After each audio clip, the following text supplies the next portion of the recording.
നമസ്കാരം, എല്ലാവർക്കും ഒരിക്കൽ കൂടി നമ്മളുടെ ആർത്തി ഗാർഡനിലേക്ക് സ്വാഗതം. ഞാൻ നിങ്ങളുടെ സ്വന്തം ചന്ദ്രേഷ്. ഇത് ഞാൻ കാണിക്കുന്ന നമ്മുടെ മൊക്കാറയാണ്. ഇതാണ് നമുക്ക് കൊടുക്കാനുള്ള മൊക്കോറ. ഈ മൊക്കാറ നിങ്ങൾ കണ്ടു നോക്കുക എങ്ങനെയുണ്ടെന്നുള്ളത്. പിന്നെ ഏകദേശം ഒരു 10 പേർക്കൂടെ കൊടുക്കാനുള്ള പ്ലാന്റുകളേ ഉള്ളൂ കേട്ടോ. ബാക്കിയെല്ലാം നമ്മൾ സെയിലായിപ്പോയി. നിങ്ങൾ മൊക്കാറ വാങ്ങിയിട്ടുള്ളവർക്കറിയാം, ഇത്രയും റൂട്ടൊക്കെയുള്ള പ്ലാന്റുകൾ നിങ്ങൾക്ക് കിട്ടിയിട്ടുണ്ടോ ഈ ഒരു സൈസിൽ? അതുകൊണ്ടാണ് ഇതിന്റെ വില ഞാൻ ഈ 750 എന്ന് പറയുന്നത്. ഈ ഒരു പ്ലാന്റിന് ആ ഒരു വില ഒട്ടും കൂടുതലല്ല കേട്ടോ. പിന്നെ കഴിഞ്ഞ ദിവസം നമ്മൾ ഇട്ടിരുന്ന ഒരു വീഡിയോ എന്ന് പറഞ്ഞാൽ എന്താണ്, ആന്റിബയോട്ടിക് ടാബ് നമ്മുടെ ഓർക്കിഡിന് കൊടുക്കുന്നതാണ്. അത് എന്തിനാന്ന് വെച്ചാൽ അതിന്റെ ആരോഗ്യത്തിനും രോഗങ്ങൾ ഉണ്ടാകാതിരിക്കാനും രോഗപ്രതിരോധ ശേഷി കൂടാനുമാണ് നമ്മൾ ആന്റിബയോട്ടിക് കൊടുക്കുന്നത്. ഇനി ഈ വീഡിയോ മുന്നോട്ട് താല്പര്യമുള്ളവർ മാത്രം കണ്ടാൽ മതി. എന്താണെന്ന് വെച്ചാൽ ഞാൻ എന്നെക്കുറിച്ച് കുറച്ച് കാര്യങ്ങൾ പറയാം. ഞാൻ നിങ്ങളോട് പറഞ്ഞല്ലോ, ഞാൻ ഒത്തിരി സഫർ ചെയ്താണ് ഇവിടം വരെ എത്തിയതെന്നുള്ളത്. ഞാനൊരു വിവാഹം കഴിച്ചു, അത് ഡിവോഴ്സായി. അവര് ഇല്ലാത്ത നുണകളൊക്കെ പറഞ്ഞ് കുറെ കോടതി വഴി കുറെ കാശ് എൻ്റെ കയ്യിൽ നിന്ന് അടിച്ചു മാറ്റിക്കൊണ്ടാണ് അവർ പോയത്. അതിനുശേഷം നമ്മളുടെ ഒരു 2 വീടുണ്ടായിരുന്നു. ഞാൻ പറയും 2 ബ്രദേഴ്സാണ് എനിക്ക്. അവർക്ക് വീതം ഷെയർ വേണമെന്ന് പറഞ്ഞു. അപ്പോൾ ഒരു വീട് ഒരാൾ ക്യാഷ് എടുത്തോണ്ട് ഒരാൾക്ക് ഷെയർ കൊടുക്ക് എന്ന് പറഞ്ഞ് അത് 2 പേർക്കും പറ്റിയില്ല. ആ വീട് പെടാവിലേക്ക് വിട്ട് 2 പേരും ക്യാഷുമായിട്ട് പോയി. അതിനുശേഷം എനിക്ക് കിട്ടിയ വീടെന്ന് പറഞ്ഞാൽ വളരെ പഴയ വീടായിരുന്നു, ഞങ്ങളുടെ തറവാടായിരുന്നു. അത് ഞാനൊരു 10 ലക്ഷം രൂപ ലോൺ എടുത്ത് ആ വീട് നന്നാക്കി. അത് നന്നാക്കി ലോണൊക്കെ അടച്ചുകൊണ്ടിരുന്ന സമയത്താണ് കൊറോണ വന്നത്. അങ്ങനെ അത് മൊത്തം താറുമാറായിപ്പോയി. ഇനി അതിൽ 5 ലക്ഷം രൂപ ബാങ്കിൽ അടയ്ക്കാനുണ്ട്. നിങ്ങൾക്ക് എല്ലാവർക്കും അറിയാലോ കോഓപ്പറേറ്റീവ് ബാങ്കിലെ ഇൻട്രസ്റ്റ് എങ്ങനെയാണെന്നുള്ളത്. കോഓപ്പറേറ്റീവ് ബാങ്കിൽ നിന്നാണ് ലോൺ എടുത്തിരിക്കുന്നത്. അങ്ങനെ അതൊരു വഴിക്ക് നടക്കുന്നു. അതിനുശേഷമാണ് ആ വീട് നന്നാക്കി കഴിഞ്ഞപ്പോൾ ഇവർക്ക് 2 പേർക്കും, അതായത് ബ്രദേഴ്സിന് 2 പേർക്കും ആ വീട് അത്യാവശ്യമാണ്. അവർക്ക് എൻ്റെ ഈ വീടും കൂടെ കിട്ടണം എന്നുള്ള ആഗ്രഹത്തിൽ അവർ ഒത്തിരി എന്നോട് ഫൈറ്റ് ചെയ്തു. കൊടുക്കാൻ പാടില്ലാത്ത പല കേസുകളും കൊടുത്തു. അതിൽ നിന്നൊക്കെ രക്ഷപ്പെട്ടാണ് ഞാൻ ഇപ്പോൾ ഇവിടെ എത്തി നിൽക്കുന്നത്. അപ്പോൾ ഈ യൂട്യൂബ് ചാനൽ ഞാൻ തുടങ്ങിയപ്പോഴത്തേന് എൻ്റെ ഒരു കസിൻ ബ്രദറാണ് എനിക്ക് ഇത് തുടങ്ങി തന്നത്. അവനും എന്നോട് ഭയങ്കര സപ്പോർട്ടൊക്കെ ആയിരുന്നു. അവനാണ് എല്ലാത്തിനും എൻ്റെ കൂടെ നിന്നത്. എൻ്റെ ഏട്ടന്മാർ എനിക്കെതിരെ കള്ളക്കേസുകളൊക്കെ കുടുക്കി. ഞാനതിൽ കുറച്ച് അതിൻ്റെ പുറകെ നടന്നു. അങ്ങനെ ദൈവം സഹായിച്ച് ഒരു തരത്തിൽ അതെല്ലാം ഊരിയെടുത്ത് ഇപ്പം നേരെ നിൽക്കുകയാണ്. എന്നോട് ചോദിച്ച ഒരാള്, എന്താണ് ഈ യൂട്യൂബൊക്കെ തുടങ്ങി അവിടെ നിന്ന് കാശ് വാരാനാണോ, എന്തിനാണ് ഇത്രയും പാടുപെടുന്നത്, ജോലിയൊക്കെ ഇല്ലെന്ന്. യൂട്യൂബ് തുടങ്ങിയത് ഞാൻ പറഞ്ഞില്ലേ, അവൻ എനിക്ക് തുടങ്ങി തന്നതാണ്. ചേട്ടന് ചെടിയോടൊക്കെ ഇഷ്ടമാണല്ലോ ചേട്ടാ, ഈ ചാനലിലൂടെ തുടങ്ങാൻ പറഞ്ഞ് അവനാണ് എൻ്റെ എല്ലാ കാര്യത്തിനും എൻ്റെ കൂടെ നിൽക്കുന്നത്. അപ്പൊ അങ്ങനെ തുടങ്ങി. ഇപ്പൊ നമ്മുടെ ഈ ഫാമിലി ഒരു 1700ഓളം അംഗങ്ങളായി. അപ്പൊ ഞാനോർത്ത് ഇനി ഇപ്പം മുന്നോട്ട് പോയി കഴിഞ്ഞാൽ അതിന് കുറച്ച് കാശ് കിട്ടി കഴിഞ്ഞാൽ നമുക്ക് ബാങ്കിൽ ലോൺ അടയ്ക്കാമല്ലോ. ആ ഒരു കണക്കുകളിലാണ് പിന്നെ ഞാനിത് കണ്ടിന്യൂ ചെയ്തു പോകുന്നത്. പിന്നെ നിങ്ങൾ അറിയാലോ, ശരിക്കും പറഞ്ഞാൽ ഞാനും അമ്മയുമാണ് വീട്ടിലുള്ളത്. നമ്മളെ അന്വേഷിക്കാനോ തിരക്കാനൊന്നും ഒരാളുമില്ല. ഒരു ഫോൺ കോൾ പോലും വിളിച്ചിട്ട് നീ ഇന്നെന്ത് കഴിച്ചടാ, അല്ലെ എന്തുണ്ട് വിശേഷം എന്നൊന്ന് ചോദിക്കാൻ ഒരാൾ പോലും ഇല്ലാത്ത ഒരു അവസ്ഥ. അതൊക്കെ നിങ്ങൾക്ക് അറിയായിരിക്കുമല്ലോ.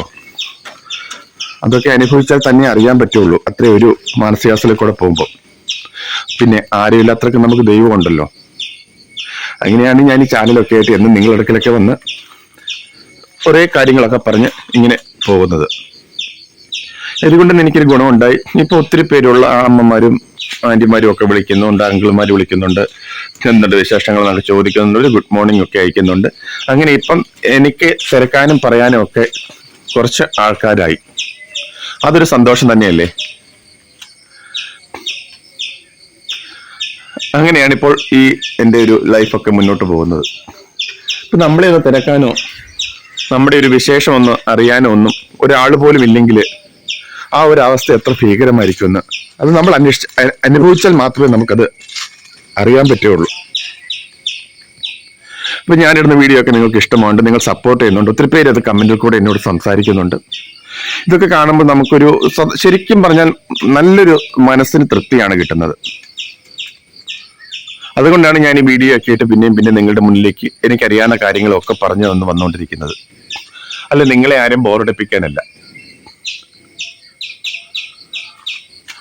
എൻ്റെ ഇന്നും അവസ്ഥ ഒരാൾക്കും വരില്ല എന്നാണ് എൻ്റെ പ്രാർത്ഥന.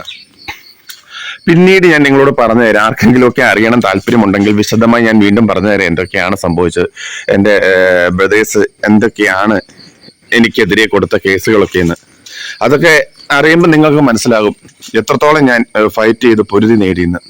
എൻ്റെ മാത്രം കഴിവില്ല, ദൈവാനുഗ്രഹവുമാണ് കേട്ടോ എല്ലാത്തിനും. ഇപ്പൊ എന്ത് കാര്യത്തിനും ഞാൻ പറഞ്ഞില്ലേ, എൻ്റെ കസൻ ബ്രദറാണ്, അവനാണ് എനിക്ക് എല്ലാത്തിനും എൻ്റെ കൂടെയായിട്ട് താങ്ങൻ തണ്ടലുമായി എന്നൊക്കെ പറയുന്ന പോലെ നിൽക്കുന്നത്. പിന്നെ നിങ്ങളും എല്ലാം ഇപ്പൊ എൻ്റെ കൂടെ ഉണ്ട്. ഇപ്പൊ നമ്മുടെ ഒരു ഫാമിലി ഒരു വലിയൊരു ഫാമിലിയാണ്. അത്യാവശ്യം ഓരോരുത്തർ വിളിച്ച് എന്തുണ്ട് വിശേഷം, എങ്ങനെയാണ്, എന്താണ് കാര്യങ്ങളൊക്കെ ചോദിക്കുമ്പോൾ തന്നെ നമുക്ക് മനസ്സിനൊരു തൃപ്തിയാണ്. നമുക്ക് ആർക്കും ഒന്നും കൊടുത്ത് തൃപ്തിപ്പെടുത്താൻ പറ്റില്ല, ശരിയല്ലേ? ഇതൊക്കെ നമ്മുടെ വായിൽ കിടക്കുന്ന നല്ലൊരു വാക്ക് അല്ലെ, ഒരു പുഞ്ചിരി, ഇതൊക്കെയാണ് നമുക്ക് മറ്റുള്ളവർക്ക് കൊടുക്കാൻ പറ്റുന്ന ഒരു സന്തോഷം. ഇത്രയും വിഷമങ്ങളൊക്കെ ആയിട്ട് നടക്കുന്നതുകൊണ്ടായിരിക്കും എനിക്ക് മറ്റുള്ളവരുടെ വിഷമം കാണുമ്പോൾ എനിക്ക് എന്തോ പെട്ടെന്ന് വല്ലാത്തൊരു ഫീലിങ്സ് വരും. അതാണ് ആ അന്നത്തെ വീഡിയോ അത് അങ്ങനെ ആയിപ്പോയത്. പിന്നെ എന്നോട് ചിലർ പറഞ്ഞു, ഇനി വീഡിയോ എടുത്ത് ആളെ കാണാൻ ഞങ്ങൾ ആരും കാണുന്നില്ല, ഒരു ഫോട്ടോ എങ്കിലും ഒന്ന് ഞങ്ങളെ കാണിക്കുക, ഞങ്ങൾ ആളെ ഒന്ന് കാണട്ടെന്ന്. ആ ഒരു പരാതി ഇന്നത്തെ ഈ വീഡിയോയിൽ ഞാൻ തീർക്കാം. ഞാനൊരു എൻ്റെ ഫോട്ടോയും ഇതിൻ്റെ കൂടെ കൊടുത്തേക്കാം. അതുപോലെ തന്നെ ഒരാൾ ചോദിച്ചിരുന്നു, ഒരു ഡെൻഡ്രോബിയം എങ്ങനെ ഫ്ലവർ ആകാറായി എന്ന് നമ്മൾ എങ്ങനെ അറിയും എന്നുള്ളത്. ഇത് കണ്ടോ, ഈ പ്ലാന്റിന്റെ തണ്ട് വണ്ണം വെച്ച് വരുന്ന കണ്ടോ, ഇത് ഫ്ലവർ ആകാറായ മെച്ചർ പ്ലാന്റ് ആണ്. ഇത് അധികം താമസിക്കാതെ ഇതിന് ബഡ് വരും.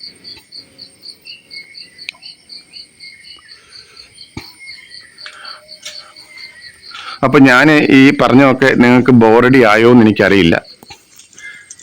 എന്നെ കുറിച്ച് കുറച്ച് കാര്യങ്ങൾ നിങ്ങളോടൊന്ന് പറയണമെന്ന് തോന്നി, അതുകൊണ്ടാണ് ഞാൻ ഇന്ന് ഈ ഒരു വീഡിയോ ചെയ്തത് കേട്ടോ. അപ്പൊ ചിലരൊക്കെ ചിന്തിക്കുന്ന പോലെ